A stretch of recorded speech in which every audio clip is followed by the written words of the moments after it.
প্রিয় দর্শক বন্ধু সবাই আশা করি ভালো আছেন। এই গরমে কিন্তু সবাই সাবধানে থাকতে হবে।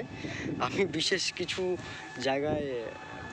জিনিস দেখানোর জন্য সবসময় আগ্রহ থাকি, তাই আমি দেখাচ্ছি। এই গরমের চারিদিকে দেখো, একদম পুরো ফাঁকা হয়ে গেছে মাঠ। এদিকে কিন্তু আগুন জ্বলছে, কারণ বিচুলি জ্বালানো হচ্ছে। আর এটা হচ্ছে সেই এমন এক রাস্তার চারিদিকে গাছ, এত সুন্দর হাওয়া মনে হচ্ছে যে মনে হচ্ছে। আর এখানে দেখা যাচ্ছে যে একটা হেলমেট, এই হেলমেটে এই মুহূর্তে কিন্তু আমার কাছে 360 ক্যামেরা নেই, কিন্তু যেহেতু এই হেলমেটটা সবেমাত্র কেনা হয়েছে, তাই এখানে কিন্তু একটা 360 ফিলিংস চলে আসছে, যে মনে হচ্ছে যে আমি 360 ক্যামেরাটা সামনে রেখেছি এবং